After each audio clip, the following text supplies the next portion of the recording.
Good afternoon and thanks for watching the Midday Bilingual Newscast this Tuesday, 29th of December 2020. Good afternoon, Sidouane Monkam, you have the headlines. Bonjour Diane Gassa, mesdames, messieurs, bonjour et merci d'être avec nous sur la CRTV. Au sommaire du 12h de ce 29 décembre 2020, la peau neuve du nouvel immeuble siège de l'Institut national de la statistique INS. L'immeuble de 10 étages construit sur une superficie de 4000 mètres carrés est officiellement inauguré ce mardi par le Premier ministre chef du gouvernement Joseph John Gouté, représentant personnel du chef de l'État. Écho dans le 12h. Également dans le 12h, les travaux de la conférence annuelle des services centraux et déconcentrés du ministère du Travail et de la Sécurité sociale ouvert ce matin à Yaoundé. Au centre des échanges, l'inspection du travail face à la crise sanitaire. En page magazine du 12h, nous mettons le cap sur la région de l'Est, dans le département de la KDI plus précisément, pour une balade sur les hauteurs du rocher blanc encore appelé Bobogo. En langue locale, ce rocher servait autrefois au rite de purification et de cachette face à l'ennemi. Découverte à suivre en fin de journal et en sport. Chan 2020, le ballet de la mascotte à 18 jours du coup d'envoi de la compétition. Après Yaoundé, Douala accueille ce mardi la vedette Tara pour une autre communion avec le public. Actualité à suivre en page des sports. Voilà pour les titres.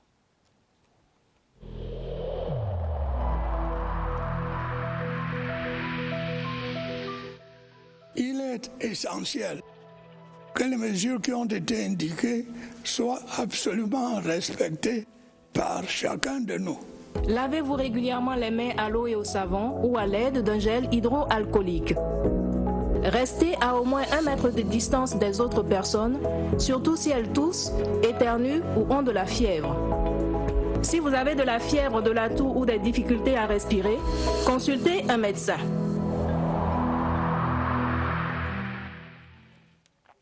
Good afternoon once again and thanks for watching the Midday Bilingual Newscast on the CRTV and CRTV News. It's the last Tuesday of the year 2020 and we begin with this fresh information from the field. The National Institute of Statistics of Cameroon has a new head office building. The ultra-modern structure worth 12 billion francs CFA has been inaugurated today by Prime Minister Joseph John Gouté, personal representative of the head of state to the event. The structure, located at the administrative quarters of Yaoundé, is expected to contribute in the production of quality statistics in drawing up public policy in the country. Star Building correspondent Christian Che Atam is live at the ceremonial ground. Christian, if you can hear us, what are the updates over there?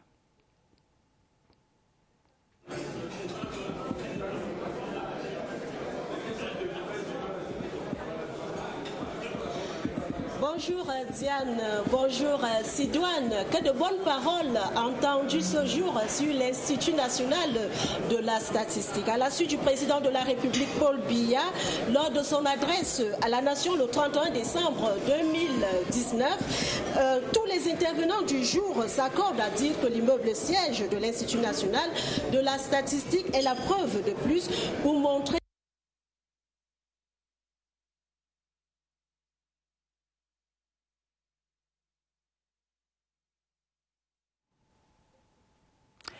Sorry about that mix-up there. That was Laurentine Bekono, and we'll stay at the ceremonial ground to try to hook up this time with Christian Che Atam. And we were talking about this National Institute of Statistics of Cameroon that has a new head office building, and the ultra-modern structure has been inaugurated. It was earlier this morning by Prime Minister and Head of Government Joseph John Gouté, personally representing the head of state at the event. And like I said, Christian Che Atam is live from the event ground. Hello, Christian. What are the updates over there?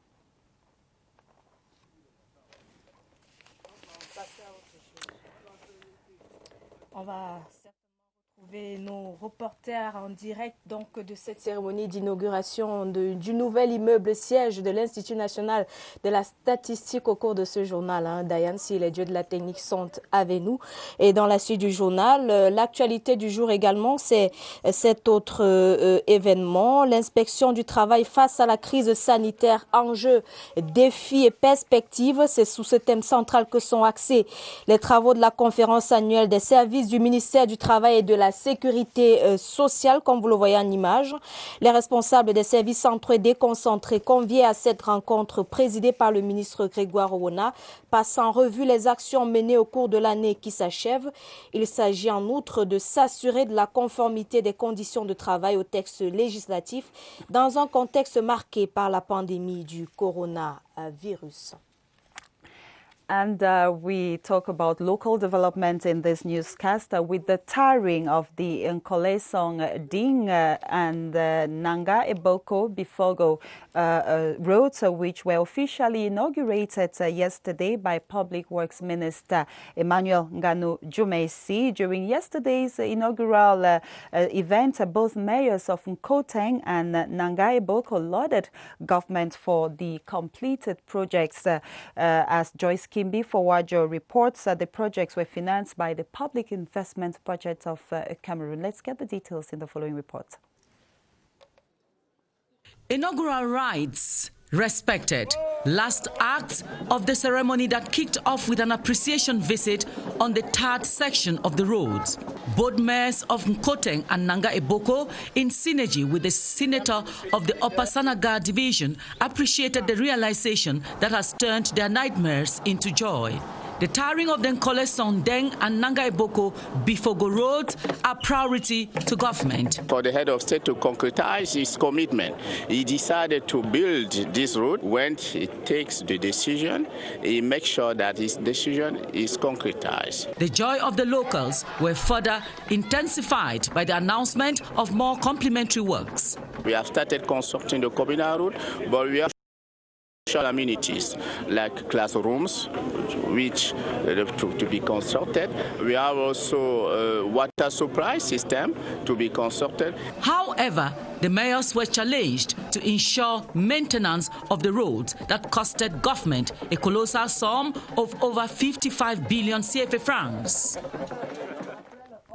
You're watching the Midday Bilingual newscast, and staff of the Central Services of the Ministry of Labour and Social Security are currently attending their annual conference dedicated to evaluating the execution of goals set for the year running out and make recommendations for the new year. The event, presided by Minister Grégoire Owona, focuses on the stakes, challenges and perspectives of the labour and social security subsector amidst the current health crisis. Regional delegates and representatives from affiliate structures are brainstorming on ways to restrain the effects of COVID-19 in the social security sector. They will set goals to promote decent work and the quality of social security in the country. Our reporters will be giving you the details in our subsequent editions, and we continue in the French language, Sidouane. Naturellement, Dan Gassa et nous le disions, mesdames, messieurs, l'événement ce mardi 29 décembre, c'est l'inauguration du nouvel immeuble siège de l'Institut national de la statistique INS. À la manœuvre, le Premier ministre chef du gouvernement Joseph Dione Gouté, représentant personnel du chef de l'État, avec à ses côtés le ministre de l'économie, de la planification et de l'aménagement du territoire et plusieurs autres hautes personnalités de la République. Le nouvel immeuble siège de l'INS est situé au quartier administratif à Yaoundé.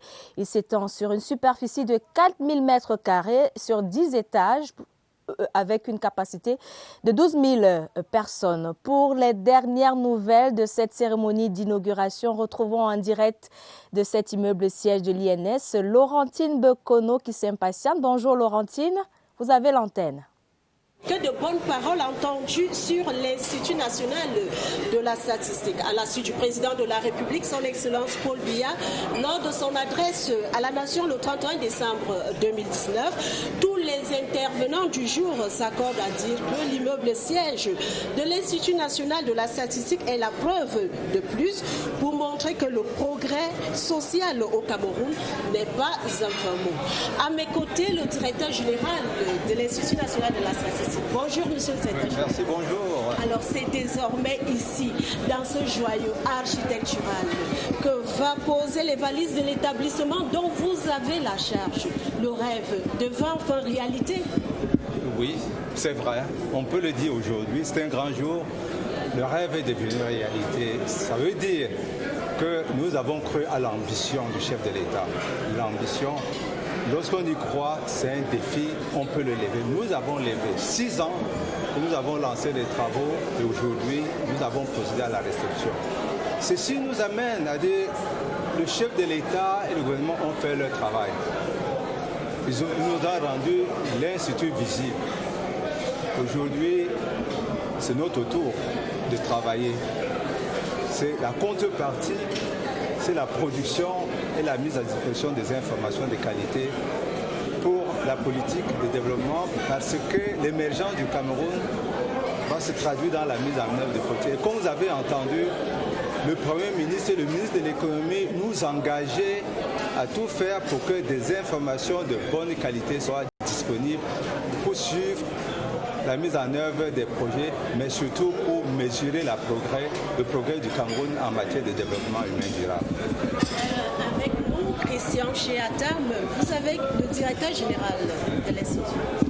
Good afternoon and welcome to the National Institute of Statistics, which has just been inaugurated by Prime Minister Joseph John Gute. It should be said that it was an inauguration ceremony attended by members of government, of the diplomatic corps, but also partners of the National Institute of Statistics. And during that ceremony, the Prime Minister, head of government, Joseph John Gute, said this is a continuation of the implementation of the promise made by the head of state way back in 2011 to make Cameroon a giant construction ground. And the inauguration of the National Institute of Statistics head office follows the inauguration of other buildings which have been done in Yaoundé, especially the Directorate General of Taxation, but also the Douala Grand Mall, which Prime Minister Joseph John Gute inaugurated recently. With me here is the Director General of the National Institute of Statistics, Mr. Joseph Tedu. It is a big day for statistics in Cameroon. It is a dream come true for you today. Yes, of course, it's a D-Day because the dream become a reality. The dream become a great accomplishment as the head of state commit us to do. Today, we have only one thing, the commitment to make at the disposal statistics and quality. At a time, to have a government and a partner to implement the public policies. This will enable Cameroon to reach the sustainable development goals. That's our commitment because we can say that the head of state will have trust the great ambition of his state. And what I can say on behalf of the staff of the National Institute of Statistics, that will have to work very hard, more than yesterday and today, to be in capacity to produce quality statistics. That's the only and the main commitment I can say today. Thank you very much, Mr. Joseph Tedu, the Director General of the National Institute of Statistics. It should be noted that Prime Minister Joseph John Gute says what he has inaugurated today is much more than just a building. It is the vision of the government to improve the quality of statistics in Cameroon, which is going to affect public policy in the country, and it's also going to affect the way the public judges the government. From the National Institute of Statistics, Laurentine Bekono and myself, Christian Cheata, for the Midday News.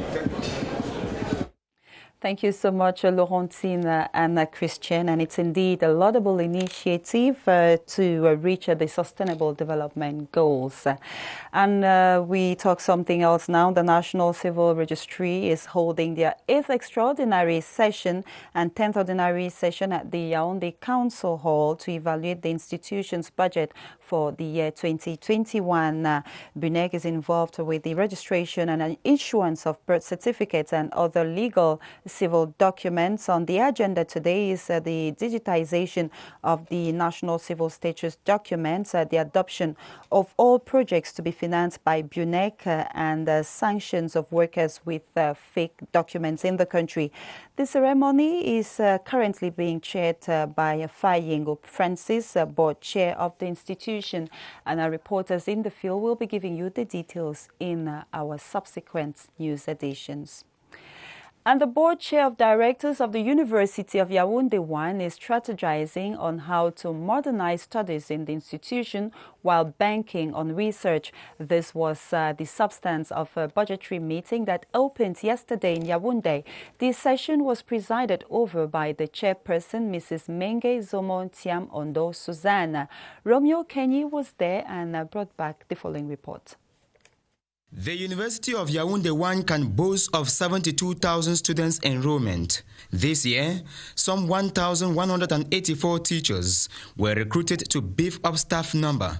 In this budgetary session, emphasis is laid on ameliorating dispensation of lessons in amphitheaters. In a drafted budget of 12 billion CFA francs for the just ending year, they need to modernize studies, bank on research for a better quality productivity within the varsity milieu remains a top concern in 2021.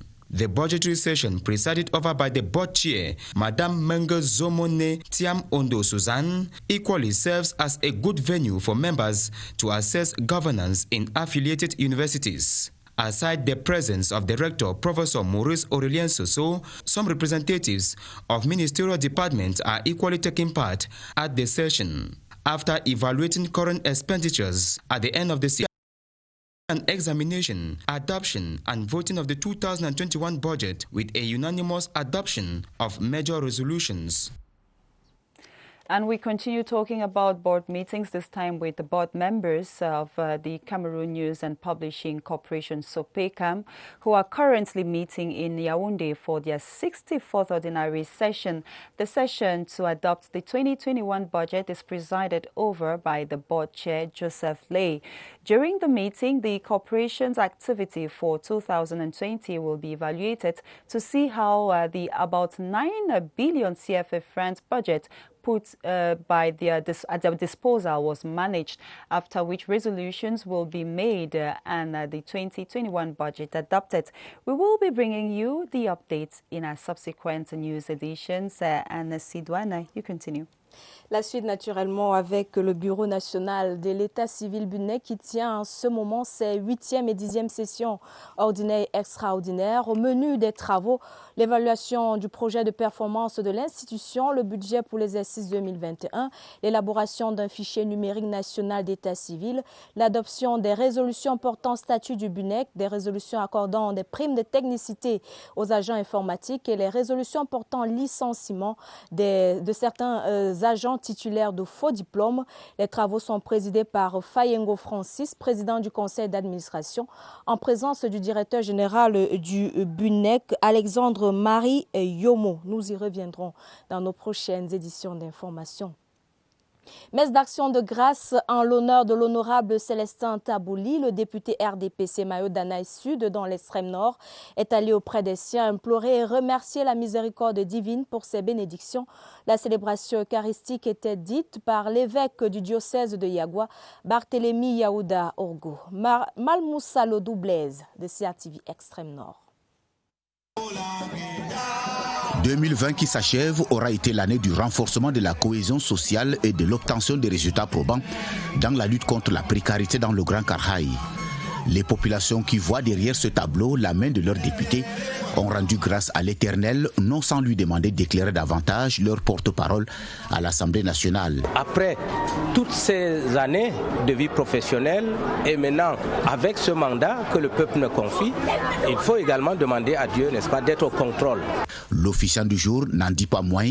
L'évêque du diocèse de Yagua, qui a exhorté le peuple de Dieu à associer le Seigneur dans toutes ses initiatives, a par la même occasion demandé au député Célestin Tabouli de ne pas trahir le pacte de confiance avec la population.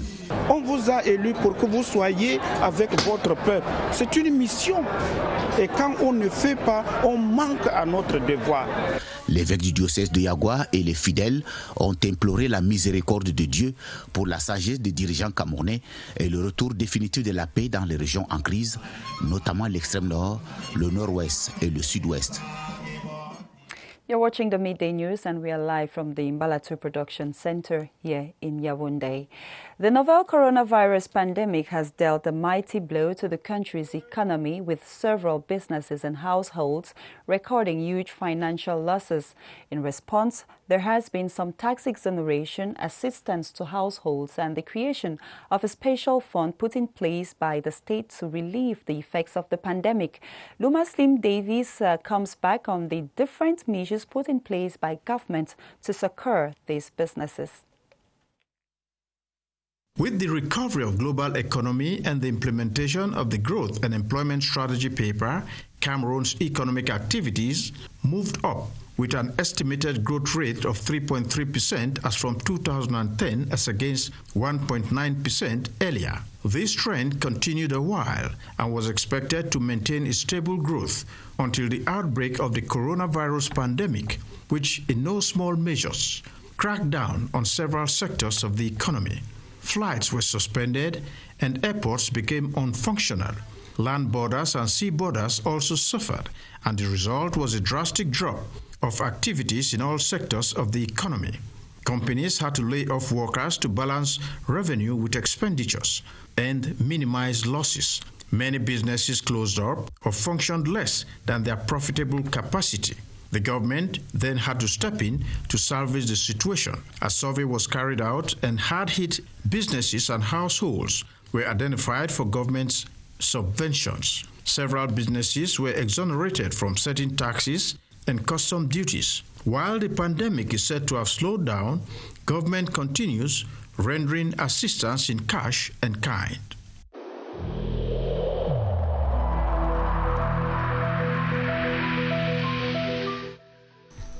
The wearing of face masks in public places will be mandatory until further notice.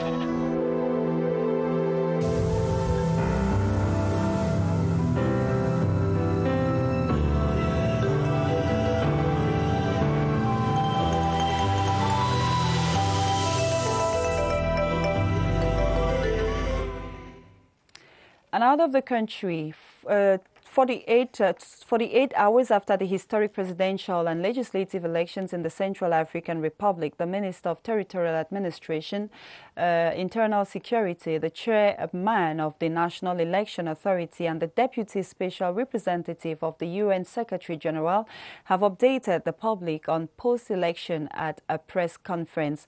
As CRTV Special Envoy to the Central African Republic, Caroline Oke-Anoma reports, they have cleared rumors concerning all those who were unable to vote.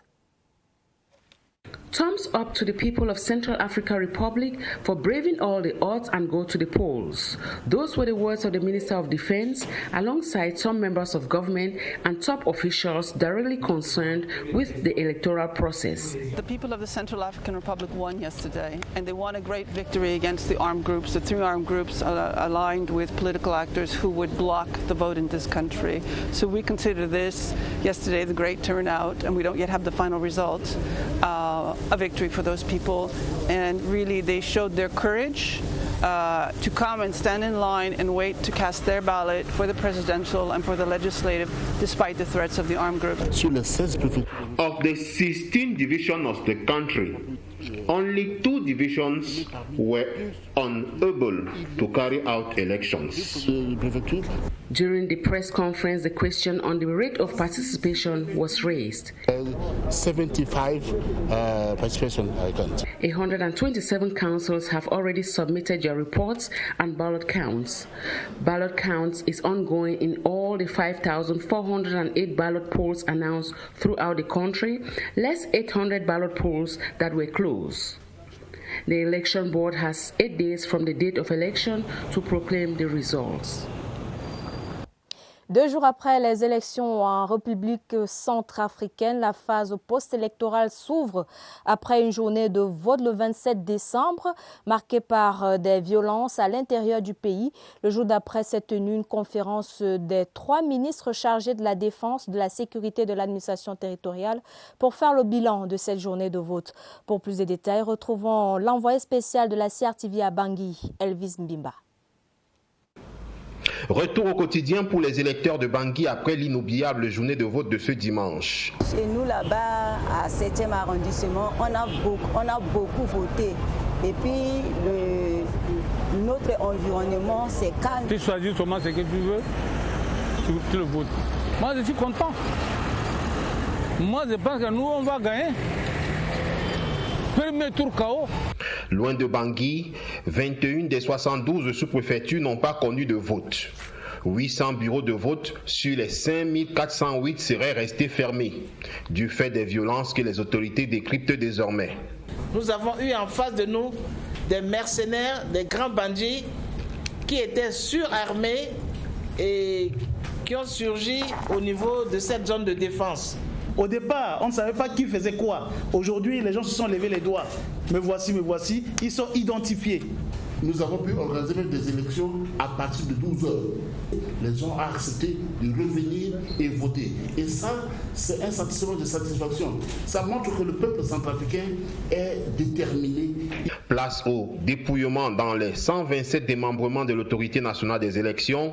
Les résultats provisoires sont attendus au plus tard le 4 janvier, selon la loi électorale.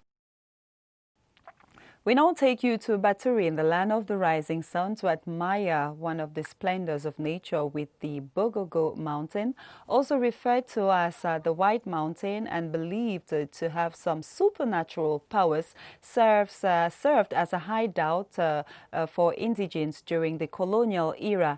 Today, its natural and a wonderful panoramic view has made it a must-visit touristic site in the locality. Malcolm Robert Achu is our guide on the feature page this Tuesday. Situated some 10 kilometers on the outskirts of Baturi, chief town of the Kadei division in the east region of Cameroon, the Bogogo Mountain overlooks the city. According to the indigenes of that locality, the Bogogo Mountain, or the White Mountain in the local language, served like a hideout for dignitaries of the Kako, the dominant tribe in the Kadei against colonial penetration. Bogogo en langue locale veut dire le rocher blanc. Bogogo in the dialect means the White Mountain because since the ancient days, women used to dry cassava on it, and in less than 3 hours, the cassava dries up. Bogogo, during the days of tribal wars, our parents used to come and hide here. Our parents' falls came from here at Bogogo because the superior chief in those days used to bring his army and receive power here. It also enabled them to stand at the summit and see if the enemy is not coming. Also, our parents used to come and take refuge here. Nos parents venaient se camoufler ici. After the colonial period, the Mount Bogogo has remained a tourist site for a number of curious individuals. The Mount Bogogo constitutes one of the touristic treasures in the East region because of its natural and wonderful panoramic view of a countryside that attracts visitors, an irresistible destination that takes one closer to the natural attractions that some religious bodies and the Cameroon government are conserving and protecting. Le sport avant de clôturer ce journal, CHAN 2021, à 18 jours du coup d'envoi de la compétition.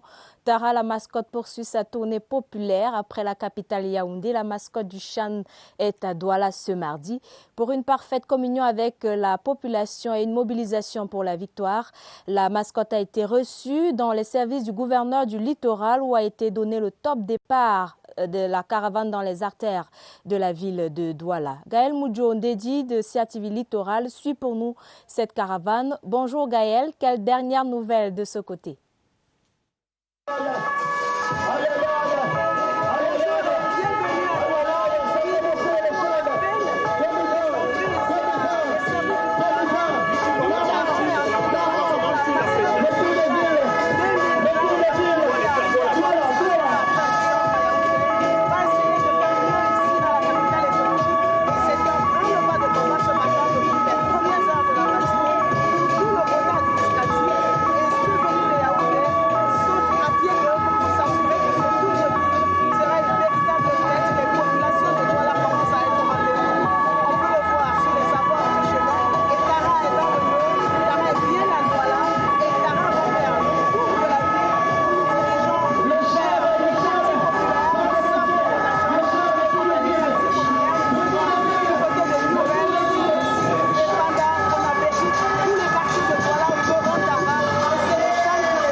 And we are sorry about the poor sound quality of Gael's reports. It's with her intervention we draw the curtains on this edition of the Midday Bilingual Newscast, hoping tomorrow will be a better day. We encourage you to have a beautiful day ahead in the company of our programs. Sidouane, to have a beautiful day ahead. Très bonne journée Diane, mesdames, messieurs. Très bonne journée et à demain, 12h sur la CRTV.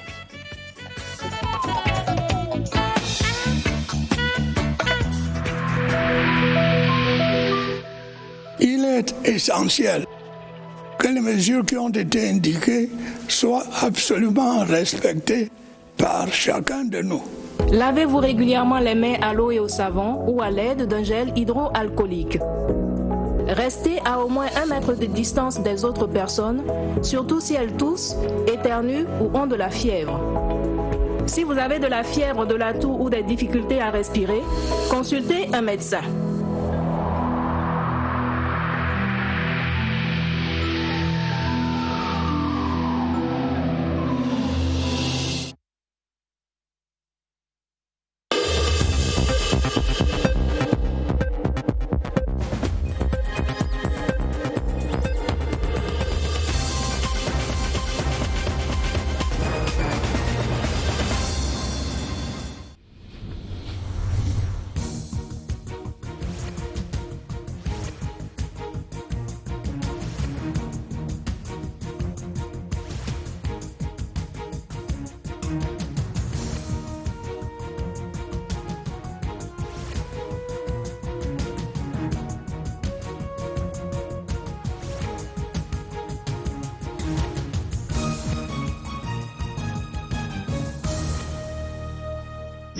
CRTV News, ici, toute l'info.